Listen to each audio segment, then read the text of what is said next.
આજે આપણી ગૌધામની અંદર મહેમાન આવ્યા છે. આપણે એમના મોઢે સાંભળીશું કે એ પોતે બહુ જ સરસ કામ કરી રહ્યા છે. આખી ટીમ છે એ બહુ જ સરસ કામ કરી રહી છે. ઉપરથી આપણા કામને જોઈને અને આપણને સન્માનિત કરવા આવ્યા છે. સન્માનિત તો મારે એમને કરવા જોઈએ. દિલીપભાઈ, તમે તમારા મોઢેથી એમને વખાણ કરો, એમના વિશે આપણા દર્શકોને માહિતી આપો.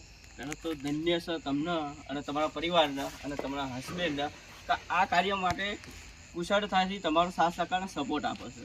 બીજી વસ્તુ કે અમને એટલી લાગણીથી કે જેથી કરીને અમારું ગ્રુપ પોતે એવું કહેશે કે આ બેનનું આપણે સન્માન કરવું જોઈએ, જે આટલી ઉંમરે આટલું સરસ એવું કાર્ય કરે છે એટલા માટે. અને અમારી સાથે જોડાયા કેપી ગ્રુપ ઓફ ગુજરાત એટલે કે કાશીબા હોસ્પિટલના મેનેજર. હવે એમને વાત કરીએ કે એમને કેવું લાગ્યું. કાશીબા હોસ્પિટલ જે અહીંયા આગળ મહેમદાવાદની અંદર ખાતરજ ચોકડી સર્કલ ઉપર બહુ જ ફેમસ હોસ્પિટલ છે, એમના પોતે મેનેજર છે અને એ બહુ સરસ ગ્રુપ ચલાવી રહ્યા છે, કેપી ગ્રુપ, જેનાથી જરૂરિયાતમંદ જે દર્દીઓ હોય છે એમની ફ્રી ઓફ કોસ્ટ એ સેવા ટ્રીટમેન્ટ કરે છે, ફ્રી ઓફ કોસ્ટ ટ્રીટમેન્ટ કરી આપે છે.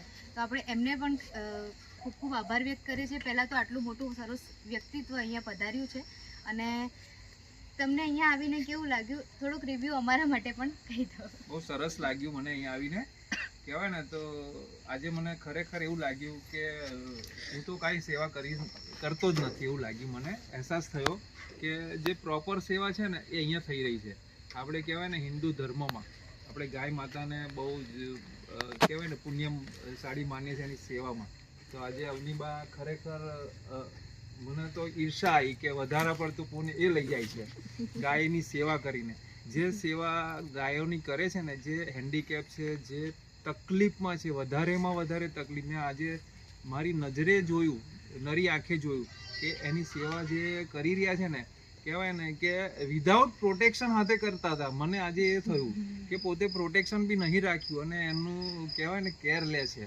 એટલે ખરેખર ધન્યવાદ છે અવનીબાને કે નાની ઉંમરે જે કહેવાય ને મોટા લોકોએ, જે વડીલોએ, રાજકારણીઓએ, નેતાઓએ જે કામ કરવું જોઈએ ને એ આજે એક સામાજિક કાર્યકર્તા બનીને અવનીબા કરી રહ્યા છે. એમનું ફેમિલી એમને સપોર્ટ કરી રહ્યો છે.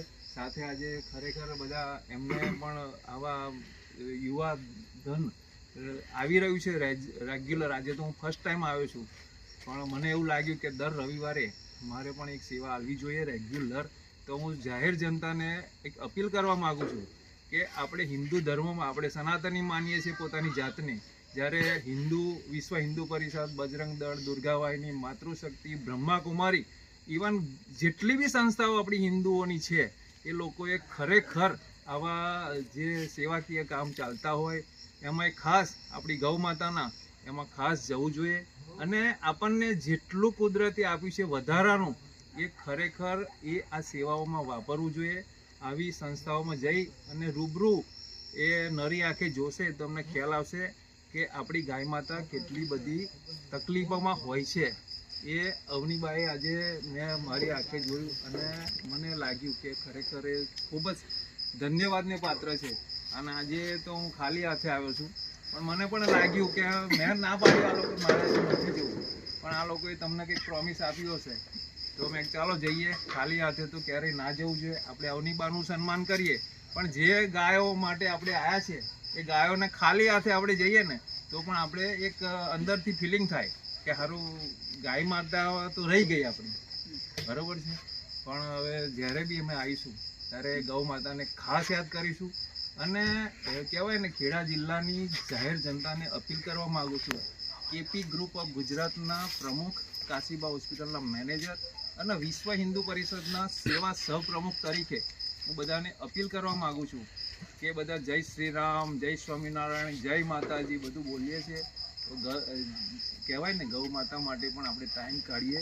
અને આપણે આ યુવા સ્વરાજ ફાઉન્ડેશન જે કામ કરી રહ્યું છે એના માટે પણ આપણે ટાઈમ કાઢીએ અને અવનીબાનું કામ નિહાળીએ તો આપણને પણ અહેસાસ થાય કે આપણને કુદરતે ઘણું બધું આપ્યું છે. તો એમાંથી 10મો ભાગ આપણા હિન્દુ ધર્મમાં તો કહ્યું છે કે જે પણ કમાઈએ ને એનો 10મો હિસ્સો આપણે સેવામાં વાપરવો જોઈએ. તો બધાને મારી છેલ્લી અપીલ છે કે આવો સૌ સાથે મળીને બોલ પશુ પક્ષીઓની સેવા કરીએ અને આવી સંસ્થાઓને મદદરૂપ થઈએ. જય શ્રી કૃષ્ણ, જય સ્વામિનારાયણ, જય શ્રી રામ. જય ગૌ માતા. જય જય ગૌ યુવા માતા. સ્વરાજ ફાઉન્ડેશન એક નમ્ર અપીલ છે અમારા દીપોરામ ગ્રુપ તરફથી, KP group of Gujarat, Kalpeshbhai સાહેબ સાથે રહ્યા. બધાને નમ્ર વિનંતી કરીએ કે જે ફૂલની પાકડી અમારા જે શેડ બનાવવાનું કામ ચાલે ગૌ માતાનું, એમાં તમે પધારજો અને સેવા કરજો. જય માતાજી.